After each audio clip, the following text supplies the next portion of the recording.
નાબાલિગ બાળકીનું અપહરણ કરી શારીરિક સંબંધ બાંધી ગુનો કરનાર ઇસમ વિરુદ્ધ કાયદેસરની કાર્યવાહી કરતી પાલ પોલીસ ટીમ પાલ પોલીસ સ્ટેશનના પોલીસ ઇન્સ્પેક્ટર શ્રી S.A. શાહનાઓના સીધા માર્ગદર્શન હેઠળ પાલ પોલીસ સ્ટેશનના સર્વેલન્સ ઇન્ચાર્જ ASI મગનભાઈ કુલસિંહ નાઓએ પાલ પોલીસ સ્ટેશન ગુનો રજિસ્ટર્ડ નંબર 2026 ભારતીય ન્યાય સંહિતા 2023ની કલમ 137(2) મુજબના ગુનાના કામે ભોગ બનનારને શોધી કાઢવા સારું અલગ અલગ ટીમો બનાવેલ અને તે દરમિયાન LR વિશાલભાઈ અજીતભાઈ નાઓને પોતાના અંગત અને વિશ્વાસુ બાતમીદાર મારફતે બાતમી હકીકત મળેલ કે આ કામે ભોગ બનનાર તથા તેનું અપહરણ કરનાર રૂંઢી ફળિયું થેરકા ગામ ચાલોદ દાહોદ ખાતે છે, જેથી તેઓનો ફોન ઉપર સંપર્ક કરી તેઓને તેના પાલ પોલીસ સ્ટેશન ખાતે હાજર થવા સારું સમજ કરતા તહોમતદાર આ કામના ભોગ બનનારને લઈ રાત્રે પાલ પોલીસ સ્ટેશન ખાતે હાજર થયેલ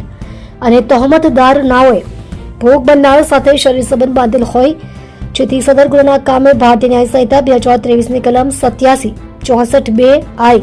65(1) તથા જાતીય ગુનાઓ સામે બાળકોને રક્ષણ આપતું અધિનિયમ 2012ની કલમ 3A, 4(2), 5L, 7, 8 મુજબ કલમનો ઉમેરો કરવા તજવીજ કરી આરોપી દિલશાન મજુભાઈ ડોડિયાર ઉંમર વર્ષ 18 વર્ષ 6 મહિના રહે સતેરિયા એપાર્ટમેન્ટની સામે ખુલ્લા પ્લોટમાં ભાઠા ગામ મૂળ રહે ઢૂંઢી ફળિયું થેરકા ગામ તાલુકો ઝાલોદ દાહોદ વિરુદ્ધ કાયદેસરની કાર્યવાહી કરેલ છે।